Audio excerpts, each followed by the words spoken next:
تعالي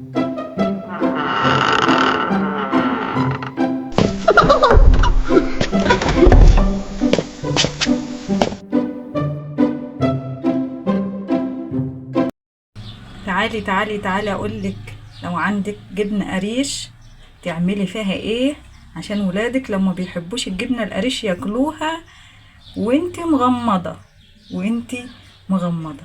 ده 2 كيلو جبنة قريش. اهم حاجة الجبنة القريش تيجي من عند ناس مضمونة. والجبنة القريش الوقت في الصيف تحفة.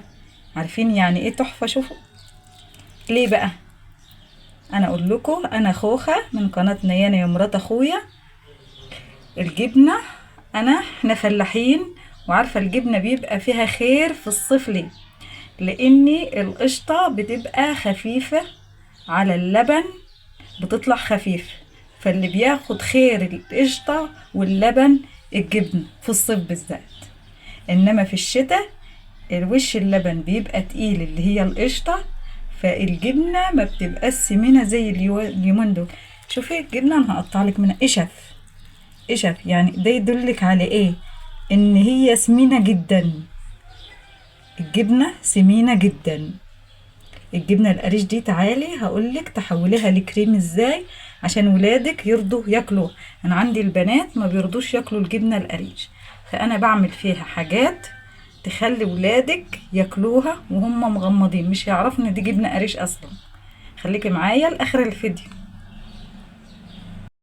انا هعمل الجبنة القريش دي بالفلفل. هعمل الجبنة القريش بالفلفل ازاي يا خوخة؟ انا جبت ايه دولت 2 كيلو، هتحط عليهم قرنين 2 او 3 بس ما تزوديش اكتر من كده عشان ايه ما يبقاش العمل فيه يعني هم يبان فيه قوي. فانا عايزاه حاجة خفيفة كده. فانت هتعملي ايه بقى دلوقتي؟ انت المفروض تحطي لبن. هتحطي لبن وحبة زيت صغيرين. هنعمل فيهم ايه؟ احنا دلوقتي هنضرب في الكبة. ده ناعم جدا الفلفل ده، تمام. ومفروض نحط لبن. انا بحط عليها لبن، بس انا لقيت الجبنة سمينة فمش لازم لبن. انا هحط عليها نقطة زيت نضيف وخلاص. في ناس بتحط عليها سمنة بلدي ولبن وزيت بتخليها دسمة قوي، فبلاش كده. يعني انا بفضلها تكون في الوسط، لا سمينة ولا ايه ولا ناشفة خالص يعني. انا هضرب ده في الكبة الاول، انعمه الاول، وبعدين هنشوف هنعمل ايه في الجبنة عشان تبقى كريمة وتبقى ايه تحفة وتتفرد زي ما انت عايزة وولادك يحبوها ويطلبوا منك على طول.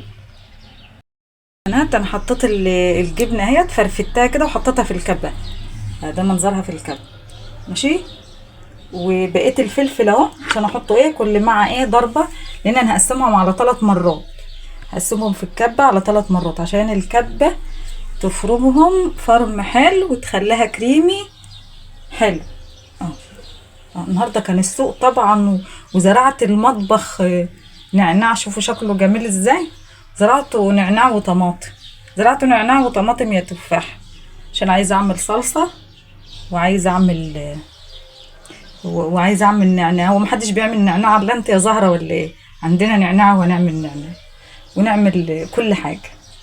تمام. هنضرب بقى ديت ونوريها لكم تطلع كريم ازاي. وحطيت عليها ايه نقطه زيت بسيطه كده نضيفه، وهنضربها ضرب مبرح.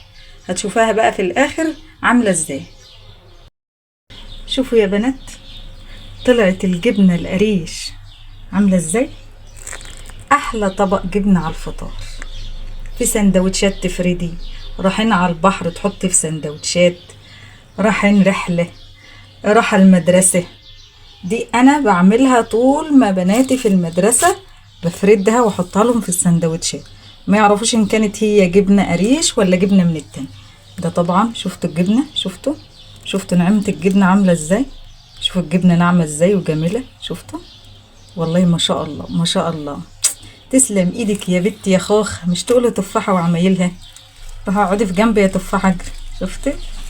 شفتي النعوميه. شفتي تفردي في اي حاجه بقى. شفتي ديت الجبنه القريش اتحولت لايه؟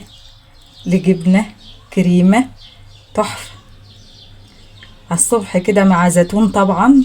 من بتاع خوخة، ده طبعا الزيتون بتاعي انا عاملاه، وايه بيبقى جنبه طماطم بقى والفلفل الحار. على فكرة انا حطيت فيها حتة سبايسي كده زي دي كده من هنا كده صغيرة برضو عشان البنات صغيرين، والزوقطة عشان برضو ايه قطة بتحبش الحراق.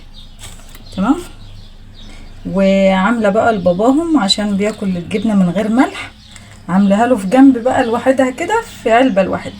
انا بحطها في علبة واحطها في التلاجة واخد منها ايه براحتي كده من غير ملح وبملح، يعني كده وكده. ايه رأيكم بقى في الجبنة بتاعت خوخة اللي جاية من بعد دوخة؟ ايه رأيك يا تفاحة في الطبق ده على الصبح كده؟ يا سلام، افرد بقى مع كوباية شاي تحفة، يبقى كده تمام. صح؟ صح الكلام؟ ايه رأيكم؟ ايه رأيكم؟ يلا اكتبولي في الكومنتات، عمايل انا ولا خوخة ولا عمايل تفاحة؟ يلا، وفي فيديو جديد مع مين؟ مع احلى خوخة اللي جاية بعد دوخة. باي.